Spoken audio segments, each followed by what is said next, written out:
प्रिय साथियों, आज शुरू हो गई एक्सरसाइज 6.1।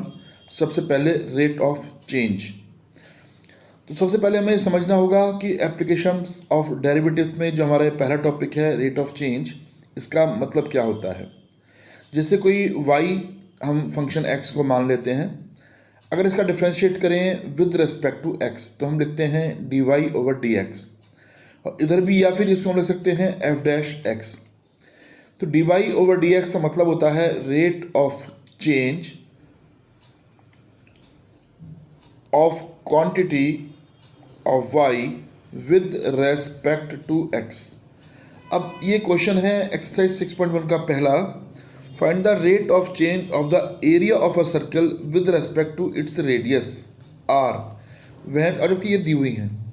देखिए हमें ये विद रेस्पेक्ट टू r है, d/dr निकालना है, और हम जानते हैं एरिया ऑफ सर्कल होता है πr²। हमने इसका डिफ्रेंशिएशन किया πr² का, ये आ गया हमारे पास 2πr। अब हमें r की वैल्यू लगानी है, सीधा सीधा 6π। यूनिट का भी ध्यान रखना है, एरिया सेंटीमीटर स्क्वायर में होता है और रेडियस सेंटीमीटर में, इसलिए इसका यूनिट आ गया 6π। इस तरह सेकंड पाई में हम वैल्यू पुट करके रेडियस 4 सेंटीमीटर दी हुई है, 8π सेंटीमीटर हमारा हो जाएगा। सेकंड क्वेश्चन है the volume of a cube is increasing at the rate of 8 centimetre cube प्रति सेकेंड। तो वॉल्यूम है dv/dt। देखिए यदि रेस्पेक्ट नहीं दिया कि किसके सापेक्ष इसका डिफ्रेंशिएशन करना है, तो हम समय यानी t के सापेक्ष करते हैं। ये बात हमें अच्छे से समझनी पड़ेगी। How fast is the surface area, यानी ds/dt। अब साइड क्यूब की साइड हमने x मान ली, या जिसे एज कहते हैं, साइड x हमने सपोज कर ली, तो वॉल्यूम का फार्मूला होता है x³। बस इसका डिफ्रेंशिएशन करना है dv/dt। जैसे मैंने बताया था, यदि रेस्पेक्ट नहीं दिया किसके करना है तो टाइम के करना चाहिए। इसकी वैल्यू दी हुई है dv/dt की, वैल्यू हमने पुट कर दी और ये हमारा सॉल्यूशन आपके सामने आ गया। बस अब जो साइड दी हुई है 12 सेंटीमीटर, x की वैल्यू 12 सेंटीमीटर पुट कर देंगे और आंसर हमारा सॉल्यूशन के साथ ही आ जाएगा ds/dt। अभी t क्यों किया, क्योंकि समय के सापेक्ष हमें निकालना है। जी हाँ साथियों, ये ध्यान देना है कि यदि वो ये नहीं बताते हैं, जैसे किसी किसी क्वेश्चन में तो वो कहेंगे rate of change of with respect to radius या कुछ, तो हम dr लिखेंगे, नहीं तो हम dt के करस्पॉन्डिंग में ही करेंगे। ये हमारी वैल्यूज हमने आपके सामने, बस सिंपल सी कैलकुलेशन है। केवल 2 बातें हमें इसमें समझनी है, केवल 2 बातें, ज़्यादा की ज़रूरत नहीं है। डिफ्रेंशिएशन किसके रेस्पेक्ट में करना है, और डिफ्रेंशिएशन करना तो हम पहले सीख ही चुके हैं। बहुत सरल क्वेश्चन है, question number 3। The radius of a circle is increasing uniformly at the rate of 3 centimetre per second. फिर से देखिए, रेडियस यानी dr/dt हमें दिया हुआ है इसके अंदर। Find the rate at which the area of circle is increasing. बस dA/dt हमें इसमें फाइंड करना है। छोटी सी चीज़ है, एरिया ऑफ सर्कल का फॉर्मूला अब तक आपको याद हो गया होगा, πr²। With respect to t हम इसको डिफ्रेंशिएट कर देंगे, तो हमारा हो जाएगा dA/dt इजिकल टू πr यानी 2πr, और साथ में क्योंकि विद रेस्पेक्ट टू t था dr/dt भी आएगा। इसकी वैल्यू आपको दी हुई है। बस रेडियस 10, वैल्यू आपने पुट कर दी, ये आपका आंसर हो गया 60π।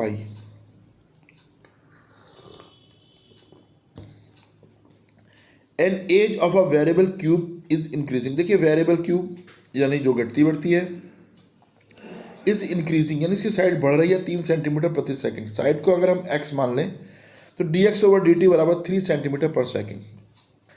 हाउ फास्ट द वॉल्यूम यानी dv ओवर dt हमें निकालना है। पहले क्वेश्चंस की तरह ही है, बस वॉल्यूम हमें पता होना चाहिए। क्यूब का क्या होता है एक्स क्यूब, साइड का क्यूब तो यहाँ एक्स क्यूब हो गया। डिफ्रेंसिएशन 3x², साथ में क्योंकि t के करस्पॉन्डिंग में है dx ओवर dt आएगा। सॉल्व करना है, केवल वैल्यू पुट करनी है, सीधा सॉल्यूशन हमारे पास। जैसे मैंने पहले भी बताया था, बहुत इंपॉर्टेंट क्वेश्चन है, बहुत अधिक नंबर में आते हैं। क्वेश्चन नंबर 5 देखिए, ए स्टोन इज ड्रॉप्ड, ऊपर से गिराया गया लेक में, किसी नदी में जब हम गिराते हैं तो वह सर्किल बन जाते हैं, बहुत सारे सर्किल अंदर से बाहर की ओर बढ़ते हुए दिखाई देते हैं, और इसमें दिया भी हुआ है। बस डी आर, और सर्किल जब बनते हैं ना तो उसकी रेडियस में होती है, D R over D T is equal to 5 centimetre per second. Stand when the radius of circular wave is 8 centimetre, 8 centimetre पर हमें निकालनी है। एरिया ऑफ सर्किल हमारा होता है πr², पिछले क्वेश्चन में भी हमने किया 2πr dr ओवर dt। ये डिफ्रेंसिएशन भी आराम से आप देख लीजिए, अच्छे से समझ लीजिए।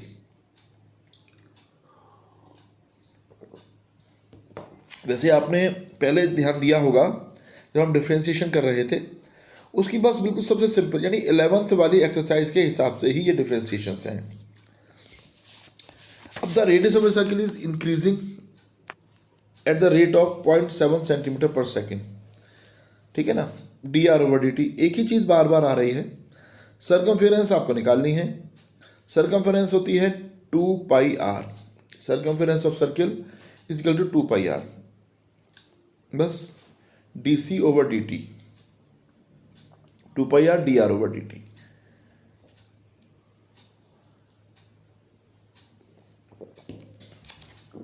मुझे नहीं लग रहा कि आपको वैल्यूज पुट करके सॉल्व करने में कुछ परेशानी हो रही होगी। Length of x of rectangle is decreasing at the rate of 5 centimetre पर मिनट। देखिए यहाँ पर डिक्रीज का मतलब -5 लेना है। And the width y is increasing at the rate of 4 centimetre पर मिनट। ये y दिया हुआ है 4 सेंटीमीटर पर मिनट। अब x इजिकल टू 8 और y इजिकल टू 6, ये वैल्यू दी हुई है।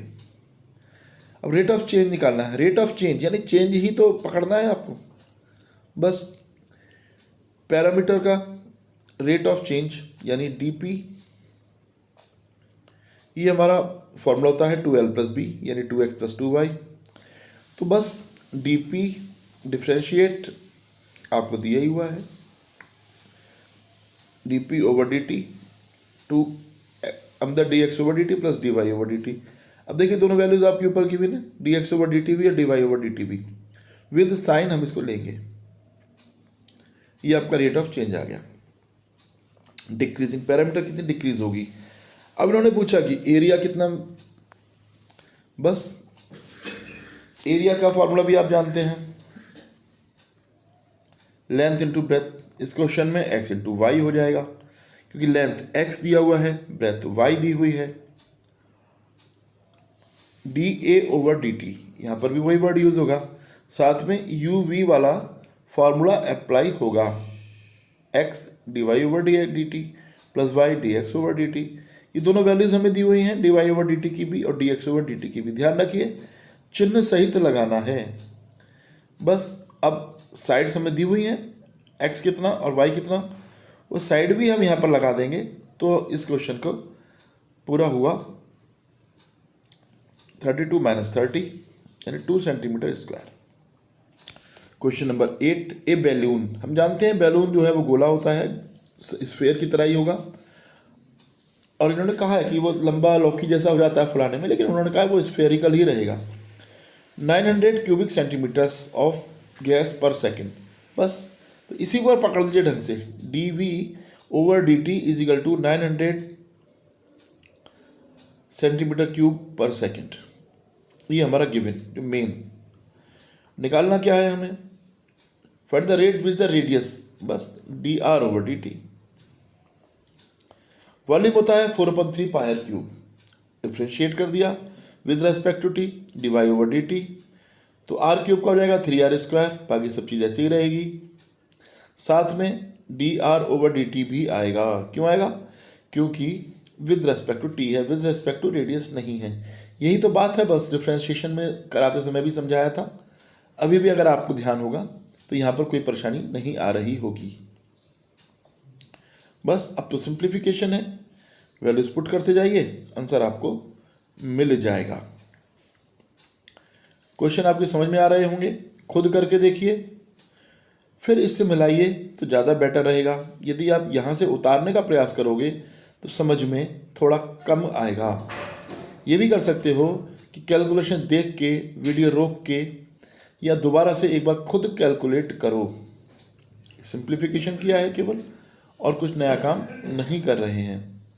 ठीक है, ये आपका आंसर आ गया है। Question number 9, A balloon which always remains spherical. पहले क्वेश्चन की तरह वही 4/3 पाई r क्यूब यूज होगा। Volume increases with the radius, बस ठीक है ना, बाद में रेडियस 10 दी हुई है, इससे कोई फर्क नहीं पड़ता। विद द रेडियस यानी dv/dr आ तो और भी आसान हो गया आपको। 4/3 पाई r क्यूब, और इस बार आपको रेडियस, देखिए यही आपको समझना है कि हर बार आपको t नहीं लिखना है। जब अगर दिया है आपको किसके रेस्पेक्ट में करना है तो फिर तो कोई प्रॉब्लम ही नहीं है, सीधा सीधा डिफ्रेंसिएशन और सीधा सीधा आपका आंसर। ये आपका क्वेश्चन नंबर 9 भी कंप्लीट हो गया। क्वेश्चन नंबर 10 में एक लैडर यानी एक नसैनी मान लें आप, दीवार के सारे टिकाई, फिर इसे खींच लिया। ये जो खींच रहे देखिए, सेकंड लाइन खींचने को शो किया था, तो ये आपकी नसैनी सरक जाएगी, यानी आपकी सीढ़ी सरक गई।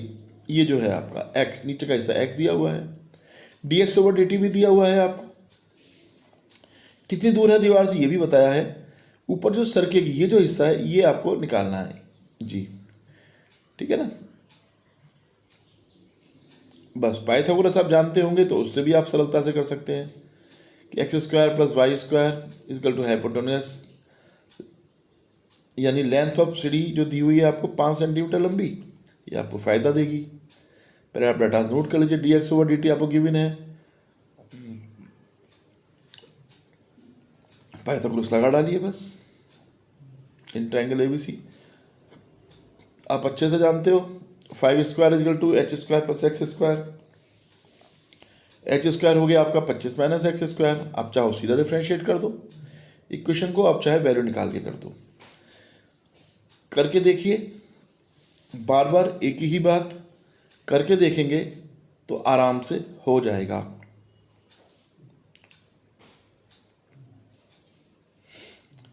सीधा सिंप्लीफिकेशन किया गया है और कुछ भी नहीं।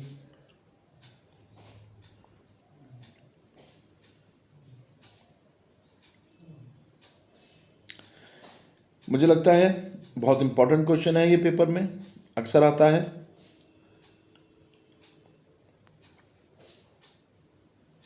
और सिंपल सा क्वेश्चन है, बहुत इंपॉर्टेंट माना जाता है। ये आपका आंसर आ गया है। माइनस साइन शो कर रहा है कि नीचे जाएगा। Question number 11, a particle moves along the curve 6y equal to x³ + 2। देखिए, जब कभी भी आप पार्टिकल का निकालते हैं तो आपको कोऑर्डिनेट सिस्टम में दो आंसर x की वैल्यू और y की, यानी x कोऑर्डिनेट और y कोऑर्डिनेट दोनों निकालना होता है, ये ध्यान रखिएगा। बस dy/dx आपको 8 दिया हुआ है और 6y इक्वल टू x³ + 2 दिया हुआ है। डिफ्रेंशिएट कर देंगे आप, 6 dy/dx 3x², बस वैल्यू आपके पास है ही dy/dx की।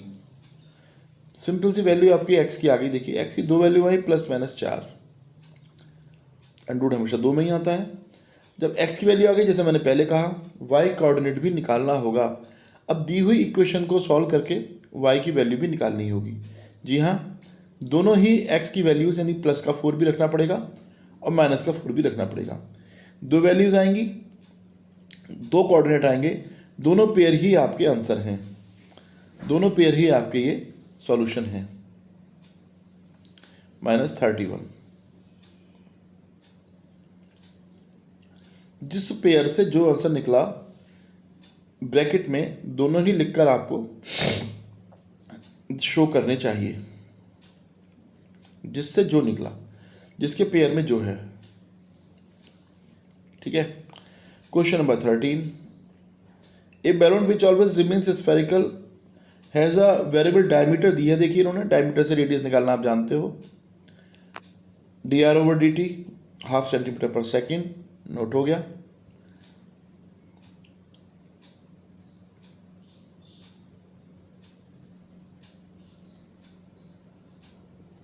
एयर बबल वही स्फीयर की तरह 4/3 पाई आर क्यूब, केवल डिफ्रेंशिएट किया और कोई भी नई चीज इसमें नहीं है।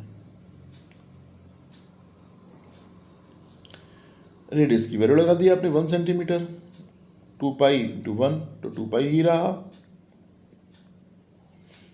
यूनिट का ध्यान रखिएगा।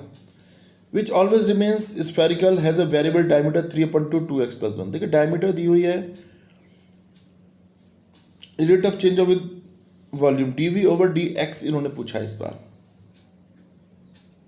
कोई बात नहीं और सरल है।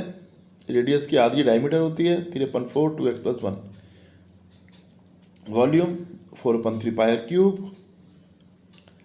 आर थोड़ा बड़ा है इस बार, तो आगे की प्रॉब्लम तो छोटी है ना। क्वेश्चन में जब कोई बात बड़ी दी होगी तो कहीं ना कहीं सरलता भी होगी। 2x+1 का होल क्यूब, ये सब आप निकालना जानते ही हो।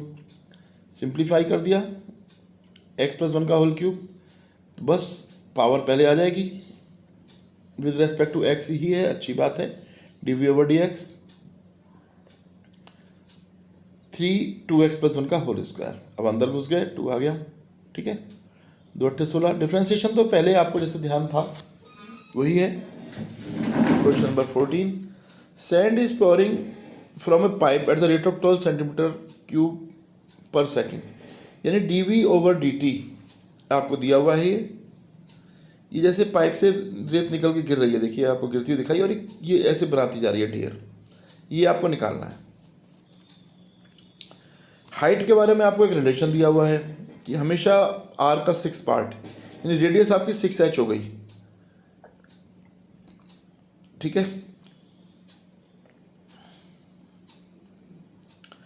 How fast of the height of the send can increases, dh/dt आपको निकालना है। dv/dt आपको दिया हुआ है 12 centimetre cube per second, dh/dt निकालना है। वॉल्यूम का फार्मूला होता है 1/3 पाई आर स्क्वायर h, बस r की वैल्यू 6h है, उसे भी हाथ के हाथ पुट कर देंगे, सॉल्व कर लेंगे। अभी तो हम पर केवल हम अपनी इक्वेशन बना रहे हैं, अभी क्वेश्चन सॉल्विंग नहीं की है। अब डिफरेंशिएट कर रहे हैं with respect to t, dv/dt = 12 pi h cube, बस 3h² dh/dt। डिफरेंशिएशन बहुत सिंपल सा है, 11th क्लास के वाला। 11th क्लास में भी जो हम लोग यूज़ करते थे फर्स्ट प्रिंसिपल से, वो नहीं, डायरेक्ट वाला, जिसकी प्रैक्टिस 12th में भी आपने खूब की है। केवल वैल्यूज पुट करनी है, अब आपका क्वेश्चन सॉल्व हो चुका है। ये आपका क्वेश्चन 15 शुरू हो गया। बिल्कुल सीधा सीधा क्वेश्चन है, जैसे जैसे लाइन लिखी हुई है उसको डिफरेंशिएट कर दीजिए। x की वैल्यू दी हुई है, x की वैल्यू पुट कर दीजिए, आपका सीधा आंसर आ जाएगा, ठीक है। क्वेश्चन लिखिए और इसको डिफरेंशिएट कर दीजिए। डैश लगाने का अर्थ होता है कि x के करस्पॉन्डिंग में ही विद रेस्पेक्ट टू x ही इसका डिफरेंशिएशन किया जा रहा है, इसलिए सीधा डैश लगा देते हैं। ऐसी क्वेश्चन नंबर 16 है, सेम है दोनों क्वेश्चन। r'(x) निकाल देंगे इस बार, विद रेस्पेक्ट टू x ही इसका डिफरेंशिएशन हो रहा है। x की वैल्यू पुट कर देंगे, 7 दी हुई है, ये आपका आंसर आ गया। ये आपका सिंप्लीफाई करने का तरीका है, कॉमन भी ले सकते हैं आप, डायरेक्ट भी कर सकते हैं। 17 देखिए, एरिया ऑफ सर्कल, जो पहले क्वेश्चन आपने शुरू में किए थे, पहला दूसरा, सिर्फ उसी की तरह से है ये, 2 पाई r, अपनी वैल्यू पुट कर दी, 12 पाई आपका आंसर हो गया।